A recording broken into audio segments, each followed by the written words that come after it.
क्या होता है रोमेनिया में, आपका सैलरी स्केल और क्या सैलरी आपको मिल सकती है रोमेनिया में आकर।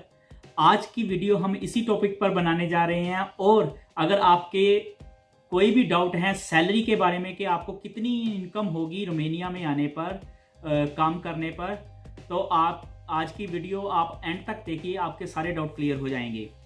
सत श्री अकाल दोस्तों, मेरा नाम है हरजिंदर सिंह और आप देख रहे हैं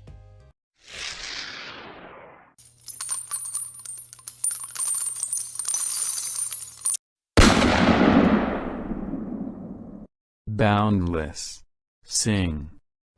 दोस्तों, अगर बेसिक सैलरी की बात करें तो रोमेनिया में जो लीस्ट बेसिक सैलरी है ना, जिससे कम वो कोई भी कंपनी आपको तनख्वाह नहीं दे सकती, वो है 2300 ले। 2300 ले लीस्ट बेसिक सैलरी है रोमेनिया में। इससे कम लीगली, कानूनी तौर पर कोई भी कंपनी आपको सैलरी नहीं दे सकती, अगर आप एक अनस्किल्ड वर्कर हो या स्किल्ड वर्कर हो। तो इसमें क्या होता है कि जो 2300 ले है वो आपकी सैलरी होती है 8 घंटे 5 दिन हफ्ते के, सोमवार से लेकर शुक्रवार 5 दिन हफ्ते के, मतलब कि 167.33 आवर्स होते हैं जो पूरे महीने के होते हैं। आपने काम करना है और उसकी आपको लिस्ट बेसिक सैलरी 2300 ले मिलती है। तो बेसिकली अगर हम मोटा मोटा हिसाब लगाएं तो 20 से 20 दिन की सैलरी आपको इतनी मिलती है। पर आवर के हिसाब से आपको पेमेंट होती है। अगर आपका कोई एक्स्ट्रा आवर्स हो तो एक 25 से लेकर डबल तक आपको पेमेंट होती है। मेरे कहने का मतलब, फॉर एग्जांपल आपको 1 घंटे का 10 ले मिलता है, तो आपको अगर ओवर टाइम में काम कर रहे हो तो कम से कम आपको उनको एक 25 यानी कि 12.5 ले, जहाँ फिर नॉर्मली डबल देते हैं सबके सब, वो होते हैं 20 ले आपको देने पड़ेंगे ओवर टाइम के। बट ये तो हो गया जो रिटन हिसाब है, जो किताबी हिसाब है। बट प्रैक्टिकल क्या है? अभी मैं सिंपली डॉलर्स में आपको बताऊंगा कि क्या प्रैक्टिकली सैलरी मिलती है एक इंडिया, पाकिस्तान, बांग्लादेश, नेपाल के वर्कर को या श्रीलंका के वर्कर को यहाँ पर रोमेनिया में आकर जो मिलती है या मिलनी चाहिए, कितनी कम से कम मिलनी चाहिए। वो है जो $550 है अनस्किल्ड वर्कर के, कम से कम जो $550 आपको मिलते हैं यहाँ पर, जिनको कोई भी ट्रेड का काम नहीं आता है, हेल्पर हैं, तो वो $550 लेते हैं अपने सैलरी में। जो स्किल्ड वर्कर हैं उनको मिलते हैं कम से कम $600, इतनी नॉर्मल मिलते हैं। उसके अलावा अगर आपके आवर्स की बात करें तो इन पैसों के लिए, इस सैलरी के लिए आपको काम करना पड़ता है डेली 9.5 घंटे, और सैटरडे में डिपेंड करता है। 2 सैटरडे कंपनीज लगवाती हैं ज़्यादातर, जिसमें हाफ डे भी लगता है, कईयों का 7.5 घंटे भी लगते हैं, कई फुल सैटरडे भी लगवाती हैं।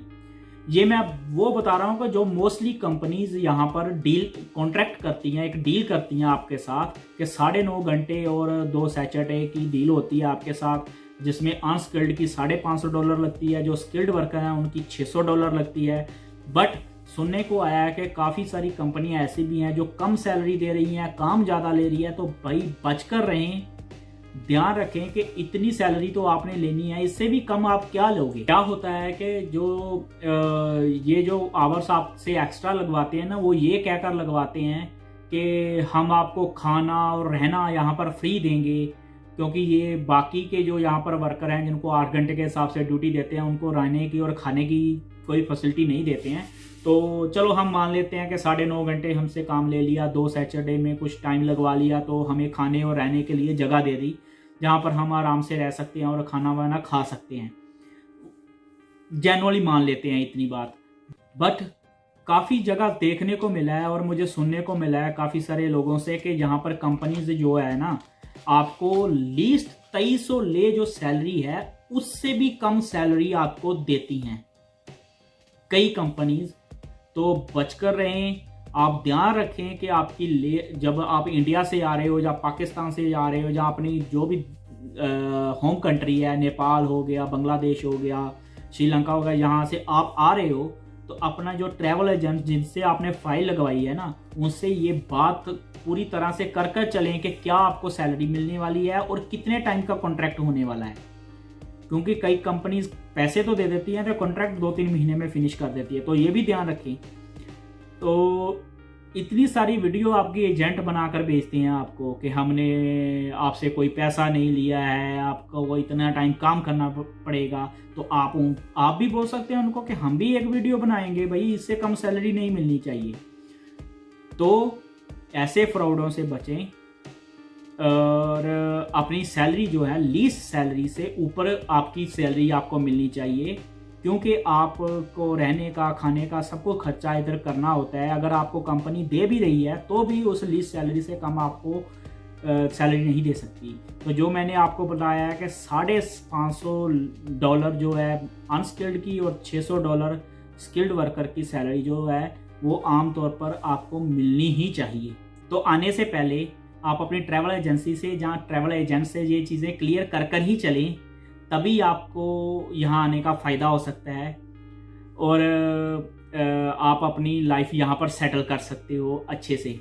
वरना आपको काफ़ी सारी दिक्कतों का सामना करना पड़ सकता है ड्यू टू लेस सैलरी और लेस इनकम सोर्सेस। अगर आपकी सैलरी किसी वजह से कम लगाई जा रही है तो आप अपने एजेंट से बात करें कि क्यों कम लग रही है। आपको ये समझना पड़ेगा कि आप कोई ऐसे ही जॉब नहीं ले रहे हो, आप जॉब लेने के लिए पैसे दे रहे हो। अगर कोई बोले कि वीज़ा एप्लीकेशन की फ़ीस, तो वो कुछ भी नहीं है। आप लाखों में पैसे दे रहे हो, इसी चीज़ के दे रहे हो कि आपके साथ कोई फ्रॉड नहीं होना चाहिए। तो आपका जो ट्रैवल एजेंसी है वो आपकी फुल रिस्पॉन्सिबल है कि आपके साथ कोई फ्रॉड ना हो। तो आप उनको पैसे तो इसी काम के दे रहे हो ना, तो उनसे बात करके चले, भाई मैं इतनी कम सैलरी नहीं लूँगा, मैं यही सैलरी लूँगा, जहाँ इससे ज़्यादा ही सैलरी लूँगा, मेरे साथ कोई ऐसा धोखा नहीं होना चाहिए। तो इसी के साथ करते हैं इस वीडियो का यहीं पर एंड। उम्मीद करता हूँ आपको वीडियो इन्फॉर्मेटिव लगी होगी। अगर आपको वीडियो इन्फॉर्मेटिव लगी हो तो आप वीडियो को लाइक कीजिए, अपने दोस्तों के साथ शेयर कीजिए, चैनल की सपोर्ट के लिए चैनल को सब्सक्राइब कीजिए और बेल आइकन का बटन दबाना मत भूलिए, ताकि मेरी लेटेस्ट वीडियो के नोटिफिकेशन हमेशा ही आप तक पहुंचते रहें। चलिए दोस्तों, मिलते हैं किसी अगली वीडियो में नए कंटेंट के साथ।